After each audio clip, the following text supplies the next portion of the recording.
I just want to say thank you to everyone who watches my YouTube channel. And if you don't think a Savannah monitor will play tug of war, you're wrong. Because they will. And they're actually really good at it. There we go. So if you guys like my videos, ooh, he's strong. Please go ahead and leave a like. That helps grow my channel. Also, please comment on my videos. I love interacting with you guys. It's a lot of fun, and I get to answer questions and see that you guys care. And if you're not a member of the family, you can go ahead and subscribe. It's free. It helps me grow the channel even more. And I've listened to you guys, and I do have a Patreon down below. Oh, alligator death roll. So please go ahead and like, comment, subscribe, bell icon. Oh, you guys should know me by now, but hey there, Reptile Rescue family. Where are we? We're at the park again. But for us, all I care about is this side, although the play structure stuff is cool. I care about this side, but we have Smog here this time. This is his, what, third time at the park, first time this year, so he's still a little skittish. And of course, it was like perfect sunny weather, and then as soon as we get here, the clouds go in front of the sun, which is fine, which is good for me, because then it's not super hot, but then it gets windy, which I don't know if that's affecting him. Obviously, he's smelling, but, you know, we're going to be here. We're going to let him get his exercise. Now, we did not just get here. We got here like 20 minutes ago, and I kid you not, he just laid there and did nothing. But we can look at him. He's so inquisitive. Look at that tongue. Long, full tongue strokes. This is important. These are full tongue strokes because he's sticking out his tongue. He wants to get the whole thing covered in all of the scents possible, and then bring them back in his mouth, rub his tongue along the top of his mouth where his Jacobson organs are, and try to decipher what the heck he's smelling. So it's nice that it's a slower day, because I was worried about, you know, I'd have to stop kids who are maybe running up to him to pet him. Not that he's not friendly. In fact, at home, he will, like, especially in my house, but even on the front lawn, he'll warm up. But at home, in my house, he will let anyone in my family pick him up. He'll let anyone in my family pet him, go sit next to him, even sit in his tank with him and Vetris. But outside, he takes a minute to warm up and get comfortable. And here at the park, you can just tell he's not super comfortable, but he is super inquisitive. So this is not by any means mean. His mouth isn't open.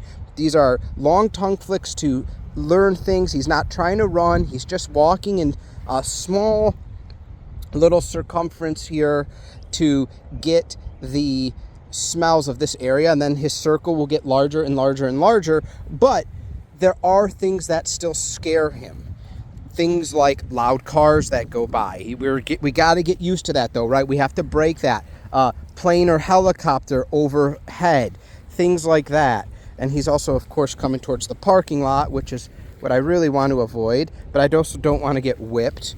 We're going to look for that tail to curve away from me, which means he could whip it this way. But also a straight tail he can whip, but with not enough power. But if you look at his tail, which is shedding, by the way, look at that huge flap of skin there. It's stiff. It's stiff the whole way through, so he could whoosh, whip that thing in 2 seconds, and we want to avoid that. But we're going to let him, hopefully, I was hoping he would kind of run or walk. Like, look at this huge fielded area. You remember I brought in Simba to those forested area back there. So there's plenty of space for this big guy to go, and this is what he chooses to do. Come on, let's get moving.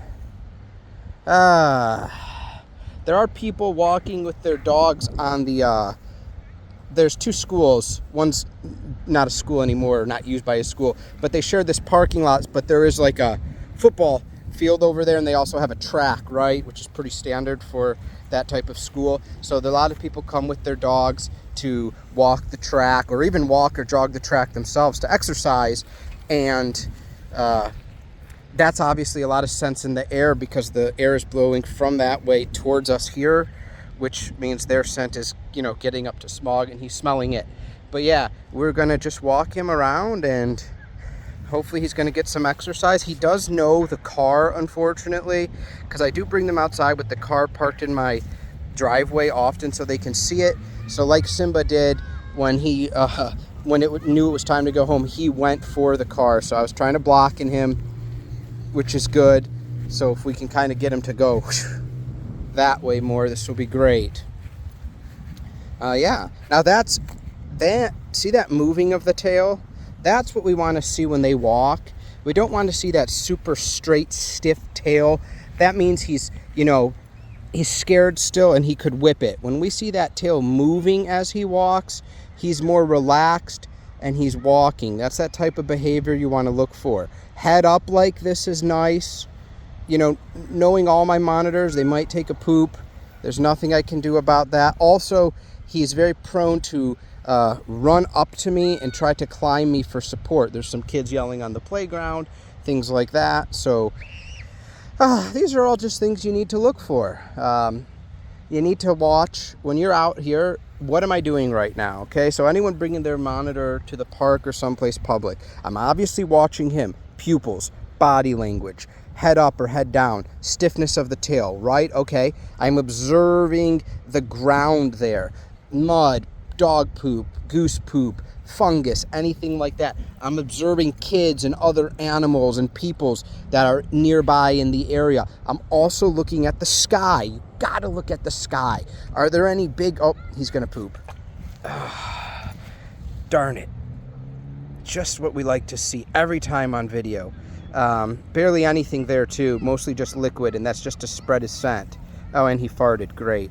So now at least he'll wipe his butt on the grass. But look at the sky. Are there birds of prey overhead? Is someone flying a kite? Is there a helicopter? These are things that could scare him, right? Remember, they have that third eye. It's used to see shadows, and we want to make sure that there's nothing overhead that could frighten him, even though there's no reason to be frightened.